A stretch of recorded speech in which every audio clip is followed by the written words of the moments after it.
les PME forment l'armature de toutes les économies et sont une source essentielle de croissance économique. Donc dans tous les pays du monde, que ce soit les pays industrialisés qui sont des pays avancés, que ce soit les pays dits émergents, c'est la PME qui est au cœur du dispositif de croissance. Donc c'est la forme dominante d'organisation d'entreprise. Vous la trouvez entre 95 et 99% selon le pays. Elle compose à peu près 95-99% de la forme de la population des entreprises.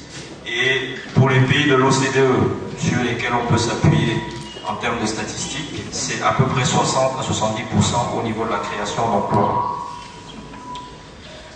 Donc, pour ce qui concerne le Cameroun, on a une vision projetée à l'horizon 2035. Et cette vision-là intègre toute une série d'éléments. J'en ai retenu 4 ici. C'est réduire la pauvreté à un niveau socialement acceptable. Je ne sais pas ce que ça veut dire. On en discutera. Atteindre le stade de pays à revenu intermédiaire. Devenir un nouveau pays industrialisé. Consolider le processus démocratique et renforcer l'unité nationale.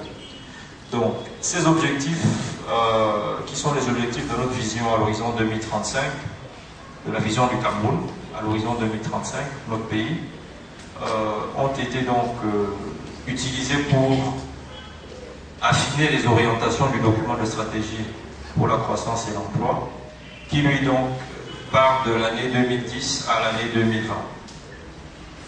Okay.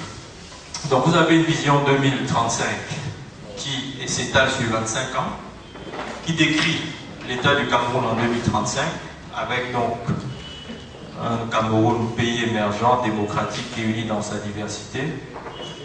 La simulation de la vision prévoit une croissance du produit intérieur brut national à 7% constante entre 2010 et 2020.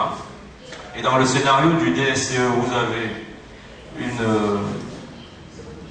sur une période beaucoup plus courte de 10 ans, une stratégie donc sur ces 10 premières années, et le DSCE est muet sur les 15 années entre 2020 et 2035.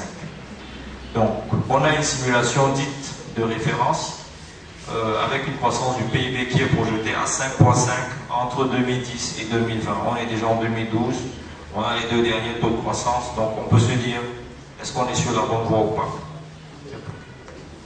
Donc, je vous dis ça pourquoi? Parce qu'on ne peut pas intervenir sur la PME sans savoir quel est le cadre global qui sert de référence pour l'élaboration des politiques. Donc c'est de ce cadre-là que nous partons. Si les futurs chefs d'entreprise que vous êtes ou les entrepreneurs que vous êtes ont un autre cadre de référence, il est faux. Il faut toujours partir de celui-là parce que c'est celui qui est à la base de toutes les politiques. En tout cas, nous, dans le cadre de notre organisation, notre première tâche a été de le décrypter, ce cadre, de le questionner. Donc, dans ce cadre de référence, vous avez 3 sous-stratégies qui parlent aux entreprises. 3 sous-stratégies qui parlent aux entreprises. Donc, quand vous commencez l'appropriation du DSCE, il faut vous interroger sur qu'est-ce qu'il y a dans le DSCE qui m'intéresse, moi, en tant que quelqu'un qui s'intéresse au monde de l'entreprise ou qui veut intervenir dans la sphère de l'entreprise. Donc, il y a une stratégie de croissance avec 5 axes d'action: les infrastructures, l'appareil de production, le développement humain, l'intégration régionale et le financement de l'économie. Et vous avez une stratégie emploi avec 3 axes d'action: l'accroissement de l'offre d'emploi décent, l'adéquation de la demande d'emploi et puis l'efficacité du marché de l'emploi. Vous avez une 3e stratégie qui est très importante et qui parle également au monde de l'entreprise, c'est la stratégie d'amélioration de la gouvernance et de la gestion stratégique de l'État. Parce que dans un contexte où on recherche une croissance accélérée, l'État doit avoir une vision de son rôle qui soit différente de celle qu'on a connue traditionnellement depuis notre indépendance. Donc, il y a 2 axes d'action qui sont retenus, qui sont très intéressants.